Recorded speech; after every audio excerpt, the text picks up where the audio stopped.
안녕하세요. 윤시원의 공포라디오 MC 윤시원입니다. 오늘은 마왕님과 무스님이 함께 인사드리도록 하겠습니다. 안녕하세요. 오늘 제가 우연히 인터넷에서 좋은 글을 읽었는데 이 나이에 도전하는 게 미친 짓일까 하는 익명의 질문에 익명분이 이렇게 답변을 달아주셨더라고요. 실패한 사람은 안 된다고 하지만 성공한 사람은 하려고 한다.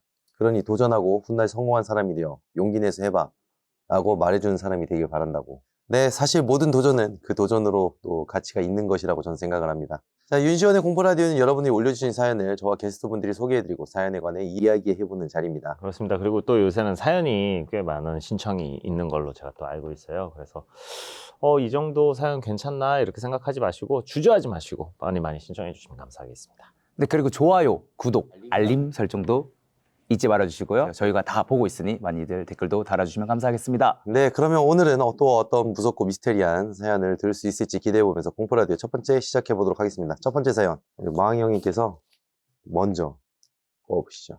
슉슉슉슉슉. 내 거 뽑았네. 나중에도 내 거 뽑았으면 좋겠다. 잘 있어. 잘 있어. 잘 있어. 이게 이별을 의미하는 거잖아요. 그래서 말하는 건데 내 인생에서 가장 빈곤했던 기억을 떠올린다면? 몰라, 일단 다 던져봐. 전 지금인 것 같습니다. 지금 좀 안 좋은 사기를 당해서. 근데 이제 진짜 없어져야 될 사기죠. 전세 대기줄 사기를 우리 무스 씨가 당해서 지금 굉장히 어려운 그런 나날을 보내고 있는데, 근데 우리 무스 씨가 사실 부족함 없이 컸다는 소리는 들었어요. 진짜 버르장머리였고 돈 있는 척하고. 제가요? 네. 팬더마트 들어와서 좀 원래 있는 애들이 좀 잘 안 하잖아요. 껄렁껄렁 하면서. 근데 이제 이런 좀 안 좋은 일을 당하고 나서 굉장히 열심히 하고 있다는 얘기를 듣고 났을 때 이게 좋아해야 될 건지. 약 물고 있습니다. 맞아. 우리 마왕이 형님은 뭐 다들 제 또래면 마찬가지겠지만 IMF 시절 때 뭐 그때가 이제 뭐 경제적으로는 가장 빈곤했었던 시절이기도 하고 또 20살 넘어서 이제 마술을 처음 시작했을 때 혼자 살다 보니까 그때가 참 빈곤했었죠. 그죠. IF 겪기는 했지만은 그게 뭐 실질적으로 와닿을 나이는 아니어가지고 그냥 넘어온 것 같긴 한데 어른들은 되게 많이 힘들었을 것 같더라고요, 사실. 그렇죠. 저 같은 경우에는 뭐 빈곤했던 기억을 떠올리자면은 20대 후반까지도 되게 빈곤하게 살아가지고 사실 뭐 빈곤이라는 거 항상 저희 친구였습니다. 하지만 헤어지고 나서 지금은 빈곤이 아니라 피곤이 찾아와가지고. 뭔가 하나 오네요, 계속. 그러니까요. 좋아요. 그러면 우리가 이 이야기에 이어서 유독 듣기 싫은 소리나 소음이 있었다면 뭐가 있을까요? 알람 소리요. 그렇게 일어나기 싫더라고요, 항상. 그건 그래. 저는 듣기 싫은 소음 그거 있어요. 옛날 냉장고 소리 아세요? 모터 도는 소리요? 예, 도는 거. 지금도 이제 저희가 출장 때문에 그 지방 원정 가다 보면 좀 허름한 모텔 가다 보면은 그런 소리 나잖아요. 자다가 그 소리 들으면은 뭔가 심리적인 압박이 막 생겨요. 우와. 그런 공허한 소리 있죠. 시계 소리. 이게 다 이제 왜 그런지를 제가 생각을 해봤더니 어렸을 때 빈곤했을 때 집에 제가 항상 혼자 있었거든요. 그러니까 그게 싫은 거야, 그냥. 유독 그 소리가 들리면은 뭔가 멍해져요. 그게 몸에 밴 것 같아. 생각이 나는 건 아니고. 형님은 좀 어떤 생각이 있어요? 저는 이제 뭐 듣기 싫은 소리가 없진 않은데 그걸 일종의 극복하는 방법을 잘 알아서 소리에 그렇게 신경 쓰지 않게 됐어요. 어떻게 극복해요? 내가 어떤 소리가 거슬릴 때 한번 거슬리기 시작하면 계속 거슬리잖아요. 네. 그런데 이제 그거를 끊어내는 방법? 우와, 대박. 그러면은 이제 10명이 같이 토론을 하는데 한 명이 자꾸 유독 막 손가락질 하면서 뭐라고 해요. 끝낼 수 있어요? 아니, 그런 거랑은 좀 자체 음소거가 되는 건데? 층간 소음이라든가 아까 네네. 초침 소리라든가 노이즈 소리라든가 인지만 하면 바로 이제 그거를 신경 안 쓸 수가 있는 거죠. 노이즈 캔슬링 같은 건데. 예를 들면 뭐 또 그런 분들 있잖아요. 식사할 때 막 소리 내면서 먹으면 쩝쩝. 그거 되게 신경 쓰는 분들 있잖아요. 저도 그런 사람이었었는데 이걸 깨닫고 나서는 더 이상 그거에 대해서 별로 신경 쓰지 않게 됐어요. 이게 저 소리의 문제가 아니구나. 그걸 받아들이는 내 쪽 문제구나라는 걸 알게 된 이후부터 별로 신경 쓰지 않게 됐어요. 좀 오르신 표현력 같아요. 소리 내는 사람이 문제가 아니라 그걸 신경 쓰고 있는 내가 문제다. 자, 그렇다면 자릿소와 이런 질문들이 왜 나온 건지 모르겠는데 사연만 본다면 자릿소와 이 소리, 그다음에 빈곤 이걸 잘 조합하면 어떤 내용일 것 같아요? 이 빈곤했던 시절아, 안녕? 그럴 수도 있나? 저 같은 경우에는 그냥 층간소음으로 인해서 그 위층간에 분쟁이 있었던 거야. 그래서 도무지 못 참고 고무망치를 들고 올라가. 그래서 문을 빵 때려. 근데 이제 당사자 입장에서 열받잖아. 문을 딱 열고 당신 뭐야 하다가 잘 있어. 한 사건이 아니었을까. 그리고 나서부터 범죄를 저지르고 빈곤한 생활을 이어가는 거야. 범죄 사연이잖아요, 그거. 그때부터 이제 귀신에 시달리는 거지. 아, 갑자기? 고무망치로 인해. 그치, 공무원. 그런 내용이 아닐까. 여기서 정답이 있나요? 비슷합니다. 내 사연이 제일 비슷했어. 내 사연이 제일 비슷했던 것 같아. 그래요. 그러면은 저희가 궁금하니까 우리 마왕 형님의 사연 잘 있어 한번 들어보도록 하겠습니다.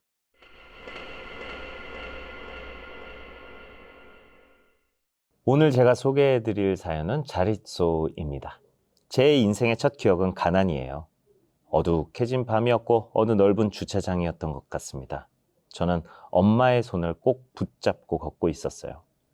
저는 배가 많이 고팠던 것 같아요. 꼬치 파는 트럭 앞에서 걸음이 우뚝 멈춰선 걸 보면요. 그리고 엄마도 배가 고팠던 것 같습니다. 소시지 얼마예요? 묻던 엄마의 목소리가 기억납니다. 그리고 곧 엄마가 500원짜리 2개를 주머니에서 꺼내셨죠. 하지만 잠시 고민을 하시더니 그냥 발길을 돌리셨습니다. 500원 2개. 소세지를 살 수 있는 돈이었음에도 엄마는 결국 사지 못했어요. 저는 엄마를 올려다봤습니다. 희한하게도 저는 엄마 왜 안 사? 같은 말을 하지도 않고 엄마만 한번 쳐다봤을 뿐이었죠. 아마 그 어린 나이에도 느꼈었던 것 같아요. 아껴야 한다는 거. 그리고 엄마가 더 속상하다는 거.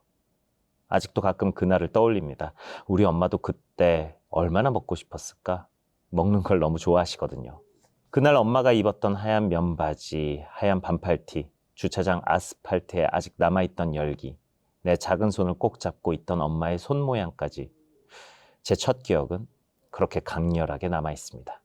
그렇게 가난했어도 집은 있었는데 아버지가 허리를 다치시며 다니던 공장에서 일을 더 이상 할 수 없게 되었어요. 결국 빚 때문에 저희 가족은 간단한 집만 챙겨 집에서 도망치듯 나와야만 했습니다. 낡은 하얀 봉고차, 그게 저희 집이 되었습니다. 아버지에게 남은 유일한 재산이었죠. 저희 가족은 그 차를 타고 전국을 다 돌아다녔었던 것 같아요. 갈 곳 없고 땡전 한 푼 없었지만 희한하게도 제겐 그때의 기억이 불행하지만은 않습니다. 철 없던 어린 나이라 전 이때 꽤나 즐거웠던 것 같아요. 매일매일이 여행이었으니까요. 차를 타고 가다 계곡을 만나면 물놀이를 하고 강을 만나면 낚시를 하고 산을 만나면 곤충 채집을 했죠. 그러다 저희는 어느 시골에 머물게 되었습니다. 사람이 살지 않아 오래 방치된 것 같은 곳이었어요. 기와 한쪽이 기울었고 지금 작은 편이었지만 마당은 넓었습니다. 그리고 소우리로 보이는 것이 집 담벼락 쪽에 붙어 있었죠. 아무리 빈집이어도 집 안으로 들어갈 수 없었던 저희 가족은 잠시 넓은 마당에 주차를 하고 차 안에서 하룻밤을 보내기로 했어요. 주변에 사람이라고는 찾아볼 수 없는 인적 드문 곳이었지만 혹시 몰라서였던 것 같아요. 부모님이 사람들 눈에 띄는 걸 극도로 꺼려했던 기억이 납니다. 그렇게 처음엔 하룻밤만 묵고 가려고 했어요. 제가 왜 집 안에는 들어가지 않는 거냐고 물어봤을 때 엄마가 분명 오늘 하루만 마당을 빌려 자는 것이라고 했거든요. 하지만 그곳에서의 생활은 생각보다 편하고 좋았습니다. 지하수를 연결해 놓은 건지 마당에 있던 수도에서는 비록 매우 차가웠지만 물이 잘 나왔고 또 소우리 옆에 쌓여있던 장작과 부엉의 아궁이는 오랜만에 목욕도 할 수 있게 해줬죠. 그러다 보니 저희 가족은 이 집을 떠나는 걸 하루 이틀 미루게 되었어요. 간만에 느껴보는 집의 아늑함과 풍족함이었죠. 겨우 이 정도의 풍족함을 느꼈다니 지금 생각해보면 참 마음이 아프네요. 그러던 어느 밤이었어요. 그날도 봉고차 안에서 잘 준비를 마치고 엄마와 함께 누웠습니다. 아빠는 잠시 마을 주변을 돌아다니며 먹을 것이 있는지 찾아보러 나가셨죠. 예전이야 설이었지만 지금은 도둑질이려나요? 하지만 그때는 먹을 걸 그렇게 구할 수밖에 없었어요. 엄마와 대화를 하다 잠들었던 것 같습니다. 늘 고요해서 잘 잤었는데 그날따라 이상한 소리가 나서 잠에서 살핏 깼어요. 처음에는 멀리서 들렸는데 정신이 또렷해질수록 크게 들려왔습니다.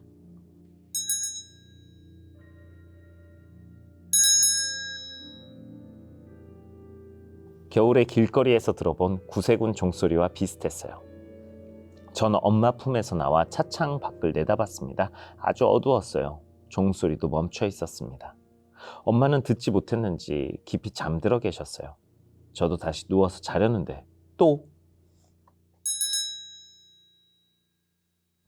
정확히 들리는 종소리. 저는 엄마를 깨우려 어깨에 손을 올렸다가 너무 곤히 잠드신 모습에 그냥 손을 거두었습니다. 그리고 엄마가 깨지 않도록 봉고차 문을 조심히 아주 느리게 열고 밖으로 나왔어요. 전 어릴 때가 더 겁이 없었던 편이었던 것 같아요. 차 문을 열고 나오자 풀벌레 소리와 간간히 맹꽁이 소리 같은 자연의 소리가 났어요. 잡초에서 나는 이슬 먹은 풀 냄새도 기억이 납니다. 모든 것이 평소와 같았어요. 기울어진 집은 조용했고 밖은 어두웠습니다. 그런데 제가 마당에서 나와 주변을 두리번 거리자 또다시 종소리가 들리는 거예요. 저는 그 소리에 홀린 듯 저도 모르게 소 우리 쪽으로 천천히 걸음을 옮겼습니다. 소리는 분명 우리 안에서 들리고 있었어요. 낡은 집에 비해 우리 안이 매우 깨끗했던 기억이 납니다. 잡초 하나 나 있지 않은 공간이었어요. 낮에는 볕이 들었고 밤에는 달빛이 드는 그런 공간이었습니다. 하지만 분명 소도 돼지도 그 어떤 가축도 없었어요. 그런데 왜 자꾸 저기서 방울소리 같은 종소리가 나는 걸까? 저는 어린 나이에도 이상하다 생각하며 우리 안으로 들어갔어요.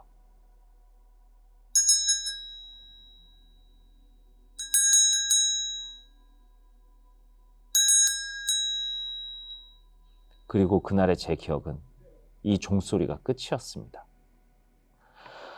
다음 날 엄마와 아빠의 말소리에 잠에서 깼어요.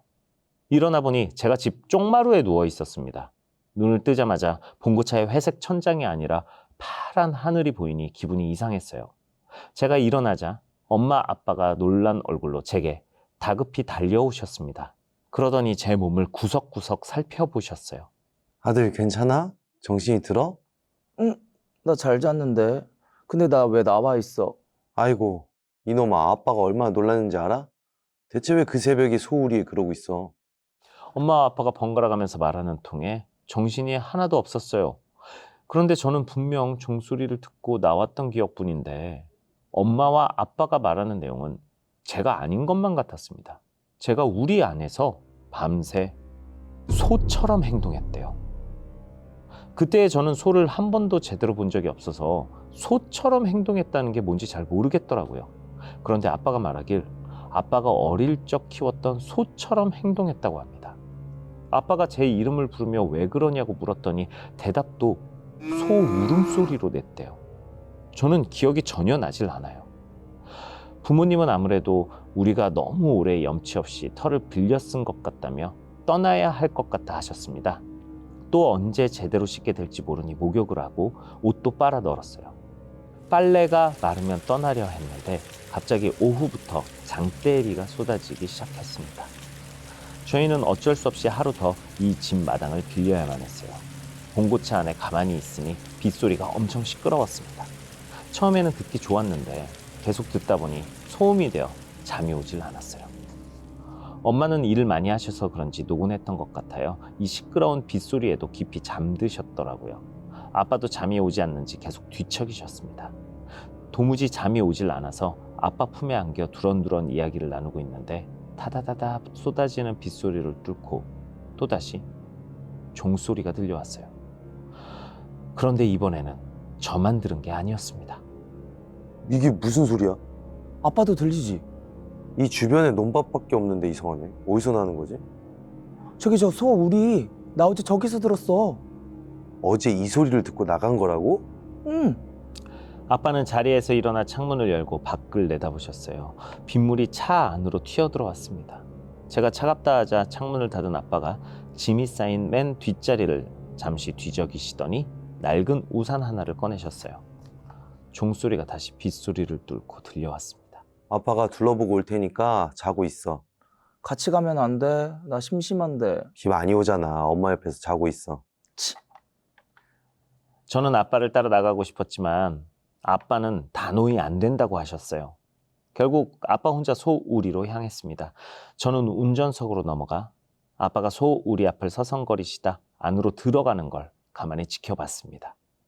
비가 하도 많이 내려서 시야가 온통 울퉁불퉁했어요. 차창 밖으로는 비가 끊임없이 내리고 있었습니다. 텀을 두고 울리는 종소리, 슬슬 지루해지는데도 아빠가 나오질 않더라고요. 그만큼 시간이 꽤 흘렀던 것 같아요. 전 슬슬 졸음도 오는 것 같았죠. 도저히 안 될 것 같아 잠든 엄마를 흔들어 깨웠습니다. 엄마가 겨우 눈만 뜨고 제게 왜 그러냐고 묻기에 전 소를 뻗어 소우리를 가리켰어요. 아빠가 저기 들어갔는데 아직도 안 나와, 엄마. 이렇게 비가 내리는데 저길 왜 가? 아유, 정말 부자가 번갈아 가면서 왜 그러니? 엄마가 살짝 짜증을 내며 발밑에 두었던 겉옷 하나를 쓰개치마처럼 머리에 걸치셨습니다. 그리고 차 문을 열고 소우리로 향했어요. 저는 쪼르르 비를 맞으며 엄마를 따라갔습니다. 엄마가 나오지 말라고 했지만 혼자서 기다리는 건 심심한걸요. 전 엄마한테 혼나든 말든 장대비를 맞으며 엄마보다 빠르게 뛰어 소우리로 향했어요. 그리고 전 이상한 아빠의 모습을 보게 되었습니다. 소처럼 행동한다. 그 말뜻을 바로 이해하게 됐어요. 제가 들어가자 몸을 구부정하게 하고 엎드려 있던 아빠가 고개를 들어 올리며 흰자가 더 많이 보이게 눈을 내려 뜨더라고요. 전 나중에 알았습니다. 이 모습이 소가 두려워하거나 경계하는 행동이라는 걸요. 하지만 생각해보세요. 어린 나이에 부모님의 생전 처음 보는 모습을 목격한다면, 그것도 이해할 수 없는 행동이라면 얼마나 무섭겠어요. 전 너무 놀라서 굳은 채 서 있을 수밖에 없었어요. 바로 뒤따라온 엄마가 아이고야 하면서 놀라셨습니다. 오늘은 왜 네 아빠가 저런다니? 오늘 여길 떠났어야 했는데. 그래도 엄마는 어제 저를 겪었던 탓인지 많이 놀라시진 않고 가만히 절 제자리에 앉히셨어요. 그리고 제게 쉬, 조용히 하라고 하셨습니다. 아빠를 정말 소처럼 대하셨어요.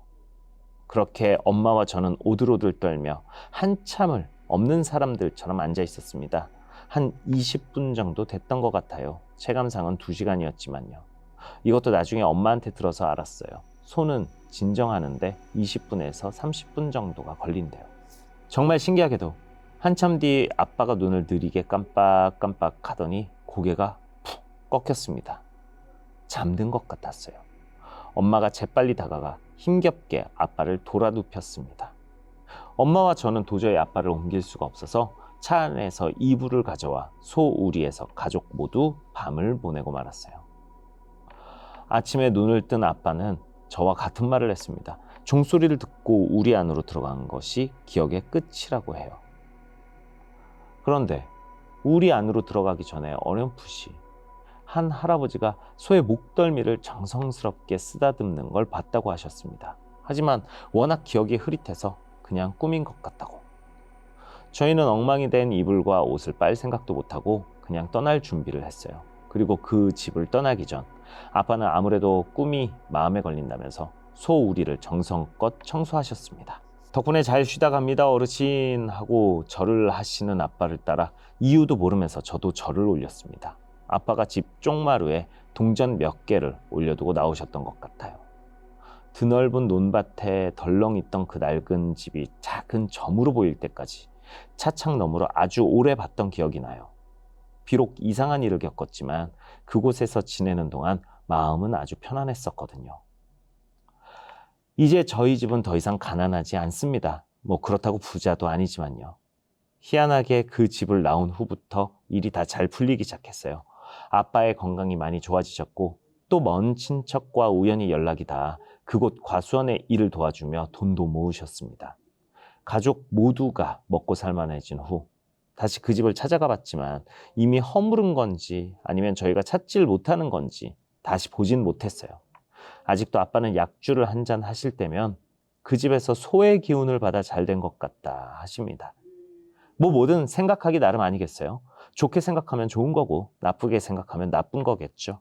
아빠와 제가 소가 됐었던 그 경험도 저희는 그렇게 생각하는 중입니다. 좋은 일이었나 보다. 모두가 오늘 겪는 일이 다 좋은 일로 끝나길 바라봅니다. 라고 사연 보내주셨습니다. 그 자릿소가 그 소네요. 소. 진짜 소였네요. 그리고 그 소도 잘 있어야 되는 거고. 장명보소. 근데 저는 근래도 그렇지만 소로 변하는데? 언제 보였나요? 먹고 누워있으면 소 되는 거 아니에요? 몰랐어? 자, 그러면은 사연자의 아버지와 아들은 왜 소처럼 행동했을까요? 소의 기운을 받은 거 아닐까요? 그렇소. 그랬을 확률이 가장 큰 것 같아요. 저는 도무지 모르겠어요. 동물을 빙의한다. 기운이 되게 강한 건가? 오, 이런 얘기도 처음 들어봐서. 그럼 제목이 잘 있소잖아요. 네. 잘 왔소의 기운을 받아서 잘 있소까지 간 거죠. 네, 간 거 아닐까. 근데 이제 막 동물 어떤 흉내 내고 하는 경우가 꽤 있지 않나요? 있어요. 있는데 이렇게 이제 할아버님이 돌아가셨을 거라고 저는 생각을 하거든요. 그 집이 이제 방치된 상태라고 보는데 그때 기운이 남아서 종소리가 들리면서 소로 이렇게 하는 거는 좀 신박하긴 하네요. 그럴 수도 있어요.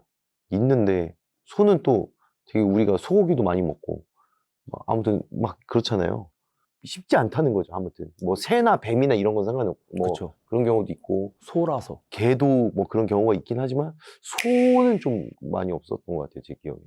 아니면 할아버님이 소를 엄청 아끼시는 그 마음이 온 거 아닐까? 그래서 우리 집에서 이렇게 지금 지내고 있는 이 가족을 소처럼 대해주신 거지. 너무 아끼는 마음으로. 아니면 소처럼 일하라는 뜻일 수도 있는 것 같아요. 소의 기운을 받아서 지금 니네가 이렇게 멈춰 있을 때는 아니다. 뭐라도 해라. 이렇게. 근면성실이니까 소는 또. 약간 좀 그런 느낌이지 않을까? 소소하네. 자, 사연자 아버지가 꿈꿈이 사실이라면 그 할아버지는 왜 소와 같이 나타났을까요? 이것도 아까 전에 얘기했던 부분이지만 왜 같이 나왔을까? 할아버지만 나와도 됐을 건데. 소피였나? 그러셨던 것 같습니다. 내가 여기까지밖에 생각이 안 나서 그래요. 왜 소랑 같이 나왔을까? 그 흔적이 남아 있었던 거 아닐까? 소를 정말 정성스럽게 키우시던. 왜냐면 외양간도 되게 깔끔했다고 그죠? 했으니까. 아, 거기서 나오는구나. 그 흔적이 엄청 남아 있는 거 아닐까? 그 에너지가. 하긴 예전에는 소가 거의 재산이었죠. 그렇죠. 그냥 한 마리 한 마리가. 그 소 한 마리 팔면은 대학 보낸다고 엄청 가족 이상이었다고 저는 생각을 해요. 그러면은 사연자는 원앙 소리로 추측 중이라고 한다고 해요. 이 종소리가. 그렇다면 과연 그 종소리의 정체는 무엇이었을까요? 그 이 종소리가 왜 아빠와 아들에게만 이렇게 홀리게 했을까요? 일단 원앙 소리가 정확히 뭐죠? 소, 목에 거는 그거는. 그 방울? 그 방울 소리를 원앙 소리라고. 제가 볼 때는 부자대라고 이렇게. 아버지와 아들로? 부자지간을. 이거 말고는 없어요. 덕분에 저 일 이후로 일도 좋은 일도 많이 생기시고 일도 시작하셨으니까. 그래서 부자는 아니지만 됐다고 했잖아요. 그래요. 아무튼, 신기한 사연이었네요. 진짜. 잘 들었습니다. 네.